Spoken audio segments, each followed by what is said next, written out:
ಕುಂಕುಮ ಇಡಬೇಕು ಅಂತ ನಮ್ಮ ಪೂರ್ವಿಕರು ಹೇಳ್ತಾರಂದ್ರೆ, ದೇವಿ ಭಾಗವತದಲ್ಲಿ ವ್ಯಾಸರು ಬರೀತಾರೆ, ಶುಂಭ ನಿಶುಂಭ ಎಂಬ ಇಬ್ಬರೂ ರಾಕ್ಷಸರು ಜಗನ್ಮಾತೆಯನ್ನ ಕೆಟ್ಟ ದೃಷ್ಟಿಯಿಂದ ನೋಡಿದಂತ ಸಂದರ್ಭದಲ್ಲಿ ಜಗನ್ಮಾತೆ ಶುಂಭ ನಿಶುಂಭ ಎಂಬ ರಾಕ್ಷಸರ ಮರ್ದನವನ್ನ ಮಾಡಿ ಅವರ ರಕ್ತದ ಕಣದೆ ಅವರ ರಕ್ತವನ್ನು ತಗೊಂಡು ತನ್ನ ಹಣೆಗಿಟ್ಕೊಂತಾಳಂತೆ.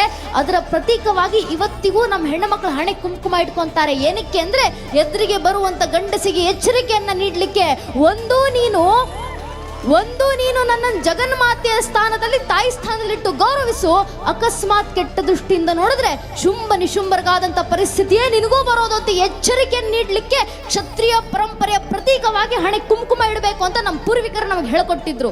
ಫ್ಯಾಷನ್ ಅನ್ನೋ ಹೆಸರಿನಲ್ಲಿ, ಮಾಡರ್ನಿಸಮ್ ಅನ್ನೋ ಹೆಸರಿನಲ್ಲಿ, ಸೋಕಾಲ್ಡ್ ಆಧುನಿಕತೆ ಅನ್ನೋ ಹೆಸರಿನಲ್ಲಿ ನಮ್ಮ ಸಂಸ್ಕೃತಿಯನ್ನು ಬಿಟ್ಟು ಹೋಗ್ತಾ ಇದ್ದಾರೆ ನಮ್ಮ ಯುವಕ ಯುವತಿಯರು ಅಂತ.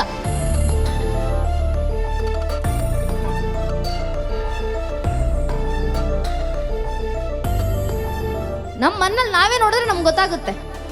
ಮನೆಯಲ್ಲಿ ವಯಸ್ಸಾದಂಥ ಅಜ್ಜಿಯಂದಿರಿದ್ರೆ ಅವರ ಹಣೆ ಮೇಲಿರುವಂಥ ಕುಂಕುಮವನ್ನು ಒಮ್ಮೆ ಗಮನಿಸಿ ನೋಡಿ. ಅದೇ ಮನೆಯಲ್ಲಿ ಯುವತಿಯರಿದ್ರೆ ಅವರ ಹಣೆನಲ್ಲಿರುವಂಥ ಬೊಟ್ಟನ್ನು ಗಮನಿಸಿ ನೋಡಿ.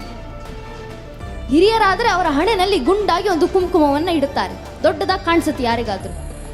ಆದ್ರೆ ಈಗಿನ ಯುವತಿಯರು ಕುಂಕುಮ ಇಡ್ತಾರೆ ಒಂದು ಬಿಂದಿ ಅಷ್ಟೇ.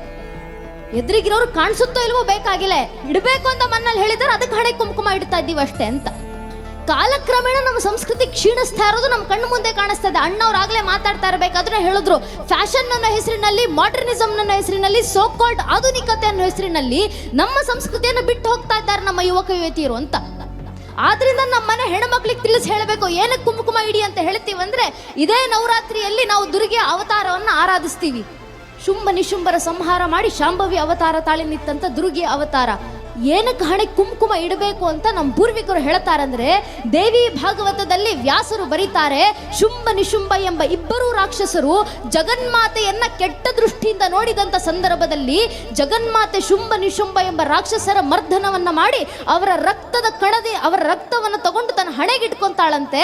ಅದರ ಪ್ರತೀಕವಾಗಿ ಇವತ್ತಿಗೂ ನಮ್ಮ ಹೆಣ್ಣು ಮಕ್ಕಳು ಹಣೆ ಕುಂಕುಮ ಇಟ್ಕೊಂತಾರೆ. ಏನಕ್ಕೆ ಅಂದ್ರೆ ಎದುರಿಗೆ ಬರುವಂತ ಗಂಡಸಿಗೆ ಎಚ್ಚರಿಕೆಯನ್ನ ನೀಡಲಿಕ್ಕೆ,